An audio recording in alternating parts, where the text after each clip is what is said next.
हाय dear students, previous lecture में हमने present perfect tense तक पढ़ा था। आज प्रेजेंट परफेक्ट कंटिन्यूअस टेंस पढ़ते हैं। जब प्रेजेंट परफेक्ट कंटिन्यूअस टेंस के जो हेल्पिंग वर्ब हैं वो है हैव बिन या हैज़ बिन। ठीक है, इसके उर्दू में आइडेंटिफिकेशन या उर्दू ट्रांसलेशन जो एंडिंग होगी वो होगी रहा हूँ, रहा है, रही है, रहे हो।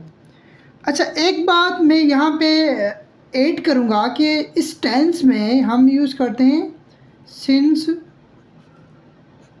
फार को। सिंस फार बेसिकली ये प्रेपोजिशन के तौर पे भी यूज़ होते हैं। प्रेपोजिशन एडवर्ब के तौर पे भी यूज़ होते हैं। उसके साथ साथ सबऑर्डिनेटिंग कंजक्शन के तौर पे भी सिंस और फार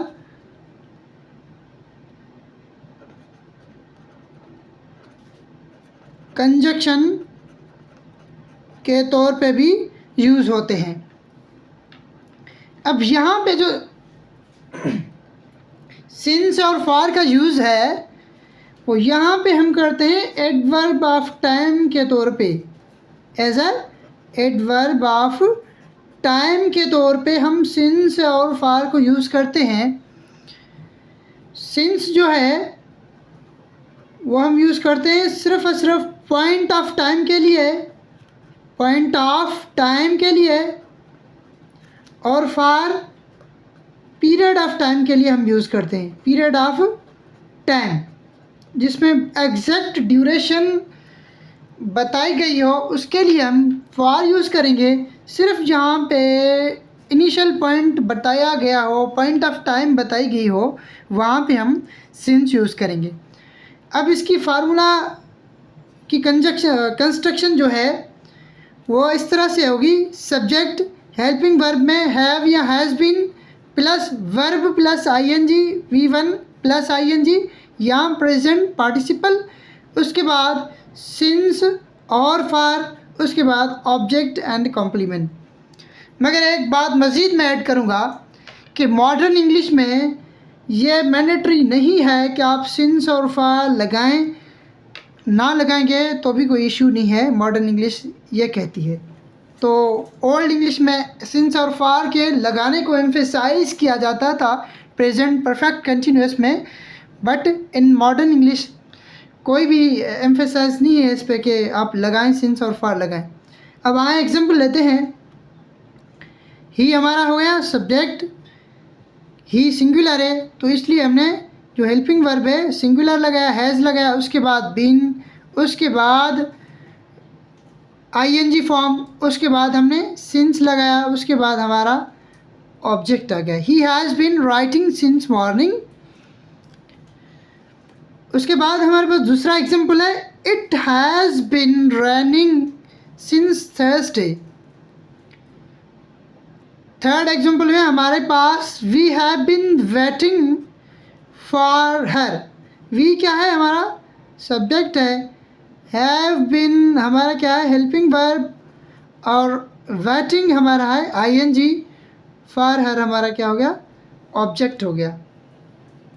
उसके बाद हमारे पास दूसरा एग्जाम्पल है they have been building the house. They क्या है, हमारा सब्जेक्ट, अगेन हैव बिन हमारा हेल्पिंग वर्ब हो गया, उसके बाद बिल्डिंग हमारा आईएनजी हो गया, द हाउस हमारा ऑब्जेक्ट हो गया।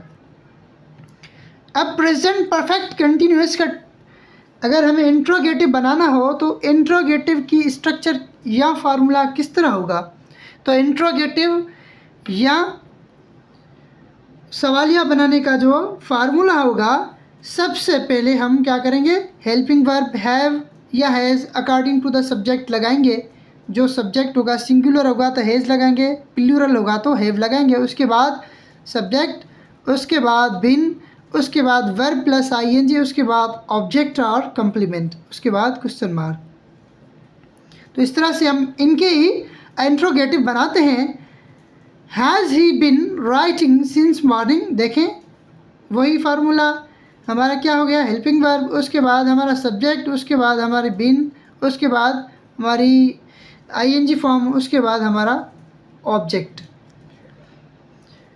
अच्छा, दूसरा एग्जांपल है हमारे पास, has it been raining since Thursday. Again देखें, हेल्पिंग वर्ब, उसके बाद सब्जेक्ट, बिन, आईएनजी और उसके बाद हमारा ऑब्जेक्ट। इस तरह से दूसरा example, have we been waiting for her. Again helping verb, we हमारा सब्जेक्ट, बिन और वेटिंग हमारा आईएनजी, फॉर हर हमारा क्या हो गया, सब्जेक्ट, ऑब्जेक्ट हो गया। इस तरह से अगेन एग्जांपल एक, have they been building the house. Again देखें, हेल्पिंग वर्ब हमारा, उसके बाद हमारा क्या हो गया, ये हमारा हो गया सब्जेक्ट, उसके बाद बिन, उसके बाद आईएनजी और उसके बाद ऑब्जेक्ट हमारा।